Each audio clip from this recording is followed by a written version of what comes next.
सर्वेभ्यो नमः। सभी को सादर नमस्ते। देववाणी संस्कृतम यूट्यूब चैनल में आप सभी का हार्दिक अभिनंदन है। मित्रों,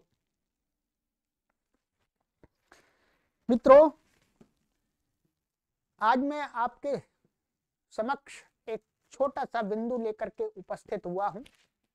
ये कोई संस्कृत की कक्षा नहीं है, परंतु संस्कृत से संबंधित एक विचार है। आज 29 और ये 29/12/2024 ये तारीख है। और आज हमारे देश के यशस्वी प्रधानमंत्री आदरणीय नरेंद्र मोदी जी ने अपनी मन की बात की थी। मन की बात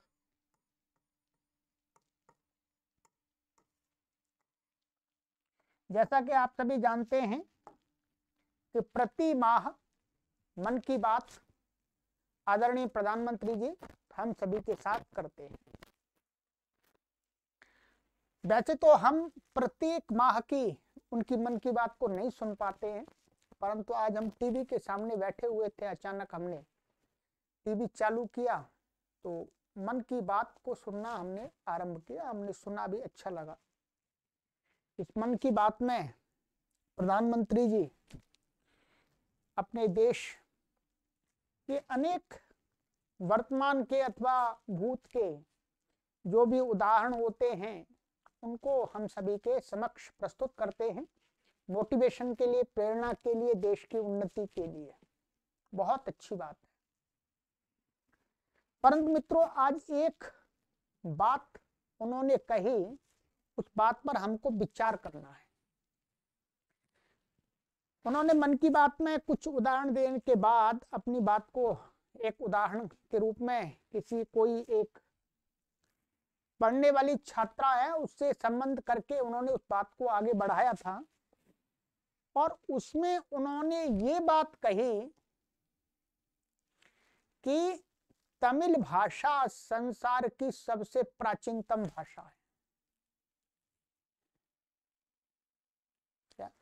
तमिल भाषा सबसे प्राचीनतम भाषा, उन्होंने ये संदेश दिया। और प्रधानमंत्री जी का संदेश इस भारत देश के अंदर, भारत से बैठे हुए करोड़ों के अरबों लोग सुनते हैं। 1 अरब लोग से भी अधिक सुनते हैं। और जिस बात को वो कहते हैं उस बात को प्रामाणिक माना जाता है, सही माना जाता है, और लोग उस पर विश्वास भी करते हैं। परंतु कुछ हमारे जैसे चिंतक विचारक लोग कभी उनकी बातों से असहमत भी होते हैं। असहमत होना बुरी बात नहीं है, ये बात बिल्कुल गलत है। यदि आपने भाषा से संबंधित जो पुस्तकें हैं, ग्रंथ हैं, उनको आपने पढ़ा है, भाषा का अध्ययन किया है, तो ये बात बिल्कुल गलत है कि तमिल भाषा सबसे प्राचीनतम भाषा है। और ये जन सामान्य में ये बात फैल भी गई है, ये फैल भी गई है कि तमिल भाषा सबसे प्राचीनतम भाषा है। क्या ऐसा है? ऐसा बिल्कुल भी नहीं है। ये पूरा एकदम सफेद झूठ है। और ये सफेद झूठ ये अंग्रेजी शासन काल में फैलाया हुआ है, तब से इसका बीज बढ़ता ही जा रहा है। आज विचार करेंगे, क्या वस्तुतः तमिल भाषा प्राचीन संस्कृत भाषा से भी प्राचीन भाषा है? क्योंकि सबसे पुरानी भाषा क्या मानी जाती है? संस्कृत भाषा। और क्यों मानी जाती है उसका भी कारण है, उस कारण पर बात करेंगे। तो मित्रों, हम वैसे तो एक संस्कृत के अध्यापक हैं, परंतु संस्कृत के अध्यापक होने का कारण ये नहीं है कि हम किसी दूसरी भाषा के विषय में कुछ गलत कहे, नहीं। जो बात आज कही कि तमिल भाषा सबसे प्राचीनतम भाषा है, वो गलत बात है। इस पर आज विचार करेंगे। सबसे पहले ये सिद्ध है कि संस्कृत भाषा, वर्तमान में जो भी भाषाएं हैं उनमें सबसे प्राचीनतम भाषा क्या है? प्राचीनतम भाषा है हमारी संस्कृत। उसके कारण है,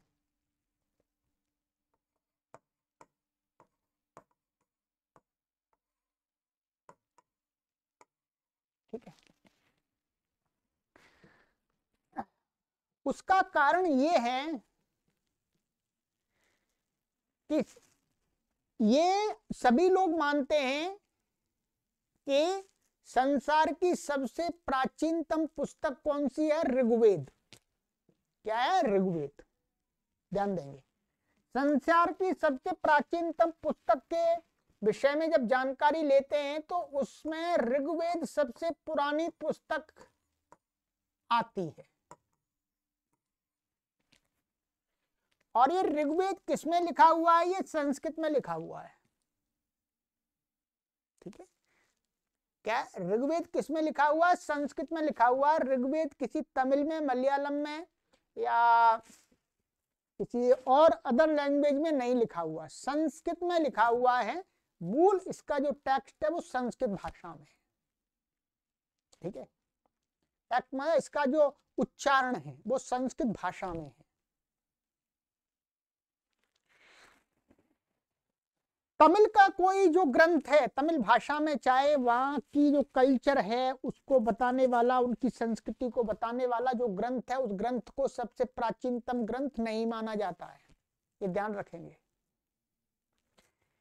सबसे प्राचीनतम पुस्तक को माना जाता है संपूर्ण विश्व के अंदर जो एजुकेटेड लोग हैं, जो पढ़े लिखे विद्वान लोग हैं, स्कॉलर्स हैं, उन्होंने स्वीकार किया है कि ऋग्वेद सबसे प्राचीनतम पुस्तक है।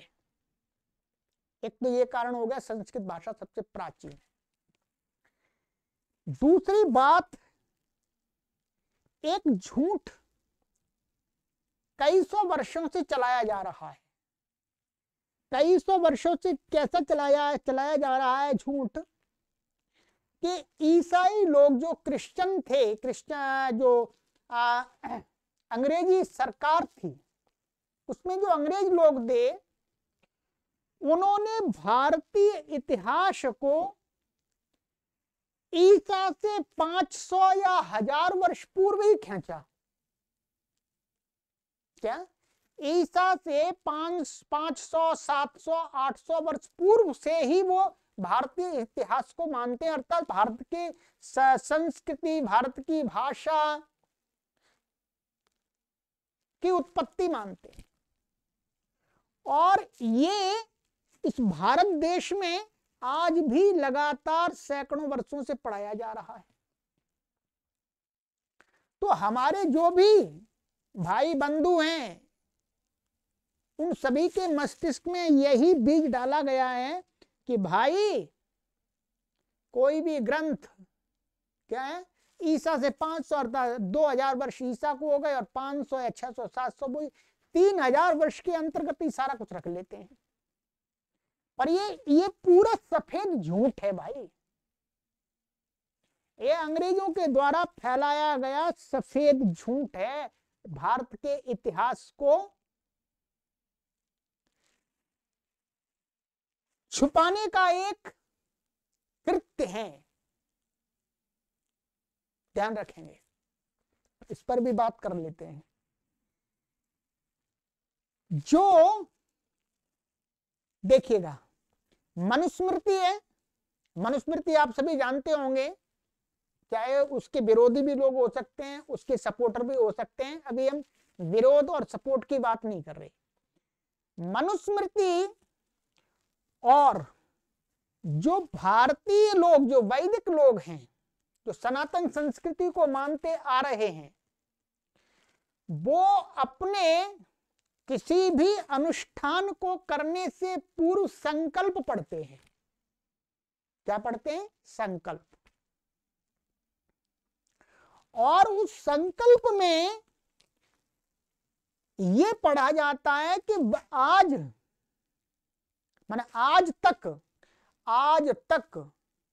इस सृष्टि को, इस वेदों की उत्पत्ति को लगभग 2 अरब वर्ष हो गए हैं। 2 अरब वर्ष। ध्यान देंगे, ये झूठ नहीं है, ये मनुस्मृति ग्रंथ है। इसके आप द्वितीय अध्याय में देख लीजिएगा, वहां पूरा काल लिखा हुआ, काल गणना बताई गई है। इसी प्रकार से और भी ज्योतिष के ग्रंथ हैं, उनमें भी लिखा हुआ है। इतने 2 अरब वर्ष लगभग, अभी थोड़ा कम है, अभी पूरे नहीं हुए, इस वेदों की उत्पत्ति को, और मैं सृष्टि की उत्पत्ति और वेदों की उत्पत्ति में थोड़ा काल का अंतर है, तो इतना समय हो गया है।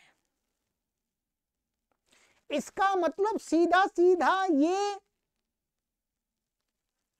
इसका उत्तर आता है कि भाई ये ऋग्वेद लगभग 2 अरब वर्ष पुराना है। लगभग 2 अरब वर्ष। ठीक है, इसकी आप गणना आप सुनेंगे तो देखिएगा, मैं मोटा मोटा आपको भी बता देता हूं, आप उसमें पढ़ लीजिएगा, बाकी एक गणना के लिए भी वीडियो बना देंगे। पूरी जो सृष्टि का काल होता है, वो सृष्टि का काल मनुस्मृति के अंदर और सनातन परंपरा में कितना माना गया है? ये माना गया है हमारा सृष्टि का एक दिन 4 अरब 32 करोड़, पूरी सृष्टि का काल। इसलिए अभी आधे से थोड़ा कम हो गया है, अभी आधे से अधिक समय, मतलब इतने से और अधिक समय तक सृष्टि रहेगी। और इतना ही काल, कितना?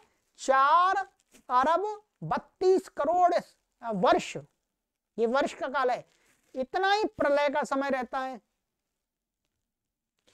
तो भाई ये जो संस्कृत भाषा है, जो अंग्रेज हमें पढ़ा के चले गए, उसको ही गवर्नमेंट पढ़ाती चली आ रही है, और हमारे लोग अपनी जो ग्रंथ हैं संस्कृत संबंधी, जो प्राचीन सनातन संस्कृति को बताने वाले, उनको पढ़ते नहीं हैं। वो बस थोड़ा सा कुछ पंक्तियां पढ़ लेते हैं, जो क्लास के अंदर टीचर पढ़ा देते हैं, वही परीक्षा में लिख के आ जाते हैं, और वही यहां पर बुद्धि में फिट हो गई हैं। जब आप अपने प्राचीनतम ग्रंथों को पढ़ेंगे, है मनुस्मृति है और भी अनेक ग्रंथ हैं, उपनिषद आदि, इनको जब पढ़ेंगे तभी तो आप जान पाएंगे। जब आपने इन ग्रंथों को पढ़ा ही नहीं, जो सनातन संस्कृति के काल की गणना को बताते हैं, तो आप कैसे कह रहे हैं, आप कैसे विश्वास कर रहे हैं? और यदि विश्वास कर रहे हैं तो गलत कर रहे हैं, आप अपने पैरों पर कुल्हाड़ी स्वयं चला रहे हैं। ये यहां पर ये गणना है, ये मैंने ये पूरा हमारा चार्ट बना हुआ है। ठीक है, चार्ट मतलब ये सारा मनुस्मृति के अंदर है, और भी ग्रंथ उनमें है। तो ये मानिएगा वेद की उत्पत्ति को लगभग 2 अरब वर्ष हो गए जब और ये ऋग्वेद संस्कृत में है, और तब तो तमिल भाषा का कुछ भी नहीं था। तमिल भाषा को आप कहीं पर भी सर्च कर लीजिएगा, कितना बता रहे, उसका ईसा लगभग 2300 वर्ष पूर्व इतना बताते हैं, ईसा पूर्व 300, ईसा पूर्व 5, ऐसा कुछ बताते हैं। ठीक है, उससे अधिक जाते ही नहीं। तो 2300 या 2500 वर्ष बताते हैं, 2500 वर्ष पुरानी तमिल भाषा है। और संस्कृत के ग्रंथ ही संस्कृत भाषा को बता रहे हैं कि लगभग ये 2 अरब वर्ष पुरानी है। अब ये मोटी मोटी बात है वैसे, परंतु प्रधानमंत्री जी इस बात को कह रहे हैं, ये बिल्कुल गलत संदेश चला गया है लोगों में। ठीक है, कि भाई तमिल भाषा पुरानी, इसमें तमिल भाषा नहीं है इसका, और हम ये कह रहे हैं नहीं है, तो उसका अपमान की वाली कोई बात नहीं है। कोई संस्कृत भाषा मेरी मातृभाषा नहीं है। संस्कृत भाषा शास्त्रों की भाषा है। जिस प्रकार से मेरे लिए है, उसी प्रकार से तमिल में रहने वाले लोगों के लिए है। ठीक है, दूसरी बात, अब हम थोड़ा सा, ये तो हमने आपको ये बता दिया। अब क्या है, जो तमिल भाषा है, आप उसमें देखेंगे तमिल भाषा की जो तमिल भाषा जहां प्रयोग में आती है, तमिल भाषा में बताते हैं लगभग 1800 से कुछ ऊपर समाचार न्यूज़पेपर छपते होंगे, कोई बात नहीं, क्योंकि तमिल भाषा अभी वर्तमान में एक कुछ क्षेत्र की बोलचाल की भाषा है, जनसामान्य की भाषा है। संस्कृत अभी जनसामान्य की भाषा नहीं है, कभी थी। तो जो संस्कृत वो तमिल भाषा है, अभी तमिल भाषा को जो प्रयोग होने वाले जहां के लोग तमिल भाषा बोलते हैं, वो है, एक तमिल है तमिलनाडु, और एक श्रीलंका, मलेशिया और सिंगापुर। यहां पर प्राय करके ये भाषा बोली जाती है, तमिल, बस इतनी एरिया में। अब यहां पर हम यहीं पर विचार करेंगे भाई, श्रीलंका और मलेशिया, तमिलनाडु और सिंगापुर। हम सिंगापुर को और मलेशिया को भी थोड़ी देर के लिए अलग रख देते हैं, ठीक है। तमिलनाडु को लेते हैं और श्रीलंका को लेते हैं, क्योंकि तमिलनाडु और श्रीलंका बस थोड़ा सा वहां समुद्र है, बाकी पास में ही है। वहां के लोगों का भी इधर से उधर आना जाना होता है, ठीक है।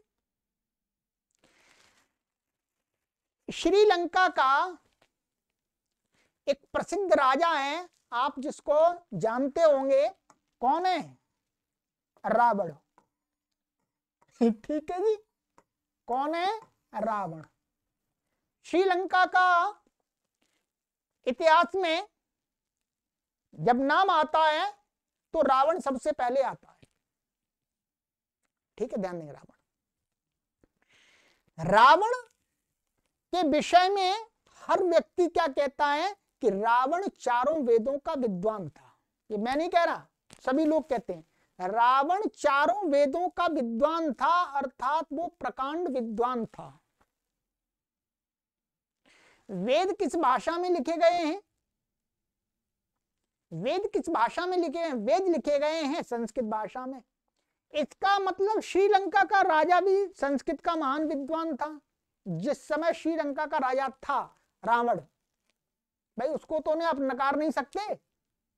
रावण को तो आप वहां के श्रीलंका में जाइएगा तो आपको बता देंगे वहां के लोग और अच्छी तरह से रावण के विषय में। तो रावण चारों वेदों का विद्वान था और वो संस्कृत में थे, और रावण चारों वेदों का विद्वान था, इसका मतलब वो संस्कृत भाषा का विद्वान था। उस समय भी श्रीलंका में संस्कृत भाषा थी, तभी तो वो विद्वान बना भाई। रावण को कोई भी व्यक्ति ये स्वीकार नहीं करता कि वो तमिल भाषा का विद्वान था, और शायद ही तब रावण के समय में वहां तमिल भाषा हो। तमिल भाषा की उत्पत्ति बाद में हुई है, और तमिल भाषा में लगभग 60 से 70 और 80% संस्कृत के शब्द हैं। ध्यान देंगे तो एक तो तमिल भाषा संस्कृत भाषा से पुरानी है, ये तर्क पूरा थोथा है। क्या है? थोथा है, क्योंकि हम उस देश की बात करके ही और वहां के व्यक्ति से ही हम ये प्रमाणित कर रहे हैं कि भाई वहां तमिल थी नहीं उस समय, और रावण तमिल का विद्वान नहीं था। कहीं पर भी ग्रंथ में नहीं लिखा, पढ़ लीजिएगा और हो तो बता दीजिएगा हमको। हाँ, ये जरूर वर्णन आता है कि रावण चारों वेदों का विद्वान था, ठीक है। इसका ये हो गया, ठीक है। और दूसरा मैंने ये बताया कि तमिल भाषा के जो शब्द हैं उनमें आप देखेंगे तो संस्कृत के आपको लगभग 70 से 80% शब्द मिल जाएंगे। और ध्यान दीजिएगा, इसी प्रकार से कन्नड़ है, तेलुगु है, मलयालम है, उड़िया है, बंगला है, ठीक है। और भी जो प्रांतीय भाषाएं हैं उन प्रांतीय भाषाओं में तमिल को छोड़कर के जो अन्य प्रांतीय भाषाएं हैं उनमें तमिल के शब्द नहीं मिलेंगे। उन सभी भाषाओं में संस्कृत के शब्द आपको भरपूर मात्रा में मिलेंगे। आपको कन्नड़ में भरपूर मात्रा में मिलेंगे, मलयालम में भरपूर मात्रा में मिलेंगे, उड़िया में भी मिलेंगे आपको संस्कृत के शब्द। यदि तमिल सबसे प्राचीनतम होती तो फिर तमिल के शब्द भी मिलते। अर्थात संस्कृत के शब्द जितने तमिल में हैं उनको छोड़ करके बाकी जो तमिल के अपने शब्द हैं वो तो कहीं दिखते ही नहीं दूसरी भाषा में। इसका मतलब तमिल एक प्रांतीय भाषा है, क्षेत्रीय भाषा है। मलयालम एक प्रांतीय भाषा है, क्षेत्रीय भाषा है। और संस्कृत क्या है, एक बहुत विशाल क्षेत्र की भाषा है जो मलयालम में भी अपना अस्तित्व रखती है, पंजाबी में भी रखती है, उड़िया में भी रखती है, तेलुगु में भी रखती है, और बंगाली में भी रखती है। सभी भाषाओं में अपना अस्तित्व रखती है। हिंदी में भी रखती है, हिंदी में भी रखती है। तो इसका मतलब तमिल भाषा संस्कृत से प्राचीन नहीं है। अन्य जो क्षेत्रीय भाषाएं उनसे प्राचीन हो सकती है, पंजाबी से प्राचीन हो सकती है, आपकी मलयालम से प्राचीन हो सकती है, परंतु संस्कृत से प्राचीन नहीं हो सकती है। ठीक है, ये हो गया। दूसरा, जो सनातन परंपरा, सनातन धर्म को मानने वाले जो लोग हैं, उस सनातन परंपरा को मानने वाले लोगों के जो प्राय करके जो कर्म कांड के ग्रंथ हैं, पूजा पाठ पद्धति के अनुष्ठान के जो ग्रंथ हैं, चाहे वो आपके कर्नाटक हो, चाहे कहीं हो, उड़ीसा हो, कहीं पर वो संस्कृत भाषा में प्राय करके कह रहा हूं, ठीक है, ध्यान रखेंगे, प्राय करके संस्कृत में है।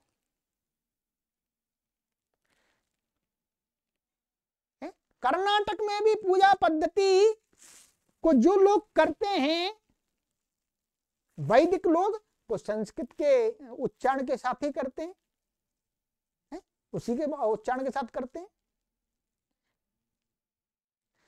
तो इसका मतलब ये हुआ कि भाई संस्कृत भाषा तो बहुत पुरानी है, भाई बहुत पुरानी है, बहुत पुरानी। लगभग मैंने आपको बताया है कि 2 अरब वर्ष। ये मनुस्मृति कह रही है भाई, मनुस्मृति ये कह रही है कि, और ये संकल्प पाठ आज भी जब पूजा पद्धति को करने वाले जो उपदेशक लोग हैं, धर्माचार्य लोग हैं, वो संकल्प में बोलते हैं कि भाई अभी सृष्टि को इतना समय हो गया है, तो इतना चल रहा है। परंतु जो मोदी जी ने जो बात कही है वो वस्तुतः क्या है, उनको तो लिख करके दिया जाता है, उनको लिख के दिया जाता है, परंतु वो लिख के देने पर भी वो ध्यान देते हैं। परंतु मोदी जी भी कोई गुरुकुल में तो नहीं पढ़े, उन्होंने कोई मनुस्मृति तो नहीं पढ़ी, ठीक है, उन्होंने भी स्कूली पढ़ाई पढ़ी है, तो उसी के आधार पर वो भी इतिहास को कितना खींचते हैं, वो थोड़ा सा खींचते हैं। परंतु सनातन संस्कृति का जो इतिहास है वो अरबों वर्ष पुराना, लगभग 2 अरब वर्ष पुराना है। अंग्रेजों का जो झूठ फैलाया गया है उसको हमें समझना पड़ेगा। उन्होंने द्रविड़ और जो उत्तर भारतीयों को अलग अलग कर दिया था, ये उनकी एक पॉलिसी थी भाई। तो इस बात को हमें समझना पड़ेगा। जो भी हमें सिलेबस में पढ़ाया जाता है वो झूठ पढ़ाया जाता है, वो तर्क पर आधारित नहीं है। मैंने आपको ये तर्क दे दिया है, ठीक है, एक तो रावण वाला सबसे अच्छा मैंने तर्क दिया है, ठीक है, और सभी भाषाओं में जो प्रांतीय भाषाएं भारत की, उनमें संस्कृत भाषा के भरपूर शब्द हैं। संस्कृत के अंदर उन भाषाओं के शब्द नहीं है, ध्यान रखेंगे। संस्कृत तो हम पढ़ाते हैं, हम जानते हैं। संस्कृत भाषा के अंदर पंजाबी भाषा के शब्द नहीं है, तमिल के शब्द नहीं है, कन्नड़ के शब्द नहीं है, मलयालम के शब्द नहीं है, ठीक है। अच्छा, मनुस्मृति का और पूजा पद्धति के जो ग्रंथ हैं वो संस्कृत भाषा में। इसी प्रकार से हम और भी अनेक उदाहरण आपको प्रस्तुत कर सकते हैं, पर हमने एक नमूना दे दिया। आप, इसलिए आपसे हम यही निवेदन करेंगे कि आपने यदि कहीं पढ़ रखा है तो उस पढ़ करके अपने इस बुद्धि का भी प्रयोग कीजिएगा, ठीक है। और जानकारी के लिए आप इस वीडियो को भी अधिक से अधिक शेयर कीजिएगा, क्योंकि मोदी जी की बात को तो अरबों लोगों ने सुन लिया, पर हमारी बात को तो हमारे चैनल वाले भी सारे सुनेंगे कि नहीं सुनेंगे पता नहीं, परंतु हमारा जो कर्तव्य है वो हमने पूरा किया है, ठीक है। चलिएगा, तो हम ये मानते नहीं है, हम ये एकदम 100% दावे के साथ कहते हैं कि संस्कृत भाषा तमिल भाषा से बहुत पुरानी है, बहुत पुरानी है भाई, बहुत पुरानी है। हम सभी सनातनी इस बात को स्वीकार करते हैं कि हमारी संस्कृत भाषा लगभग 2 अरब वर्ष पुरानी है, परंतु कोई भी तमिल भाषी इस बात को स्वीकार नहीं करेगा कि हमारी भाषा 2 अरब वर्ष पुरानी है। वो वही स्वीकार करते हैं 2500-2300 वर्ष बस, ठीक है। इसलिए ये संस्कृत भाषा बहुत प्राचीनतम भाषा है। अनेक भाषाएं आई और लुप्त हो गई, परंतु संस्कृत भाषा आज भी वैसी की वैसी है, क्योंकि ये भाषा शास्त्रीय भाषा बन गई, ठीक है। चलिएगा, तो ये वीडियो हमने आपकी जानकारी के लिए दिया, क्योंकि हमको भी थोड़ा दुख भी हुआ, आश्चर्य भी हुआ कि एक देश, हमारे देश के प्रधानमंत्री जी जो बहुत श्रेष्ठ आदमी हैं, उनकी बात को हम प्रमाण मानते हैं, तो उन्होंने ये कह दिया, परंतु उसमें हम उनकी गलती नहीं मानते हैं, क्योंकि उनको तो लिख करके दिया जाता है, फिर वो थोड़ा सा उसमें अपना विवेक से पढ़ते हैं, तो उनको लगा कि भाई ये चलो पढ़ देते हैं इसको, परंतु संस्कृत के लिए ये संदेश अच्छा नहीं है। इसलिए हमने आप तक अपनी बात को पहुंचाने के लिए ये छोटी सी वीडियो बनाई है। आपको लगता है कि अच्छी बात है तो आगे शेयर कीजिएगा। सभी को सादर नमस्ते। और संस्कृत आपको सीखनी है तो हम निःशुल्क सिखाते हैं, ये हमारा ऑनलाइन निःशुल्क प्लेटफॉर्म है। यहाँ पर हमने बहुत कोर्स तैयार कर दिए हैं। 0 लेवल से आप सीखना चाहते हैं तो सीख सकते हैं। आप आयु का कोई मैटर नहीं है, आयु आपकी चाहे हो 100 वर्ष, चाहे हो 80 वर्ष, चाहे हो आपकी 15 वर्ष, 12 वर्ष से लेकर के 100 वर्ष की आयु का कोई भी पाठक इस चैनल पर आकर के ऑनलाइन निःशुल्क अपने घर पर ही बैठा बैठा संस्कृत भाषा को सीख सकता है, सीख सकते हैं, चाहे मेल हो चाहे फीमेल हो, सभी के लिए हमारा प्लेटफॉर्म ओपन है। हम इसी व्याकरण के वो संस्कृत भाषा के क्षेत्र में विशाल कार्य करने का संकल्प लेकर के चल रहे हैं। चलिएगा, सभी को सादर नमस्ते।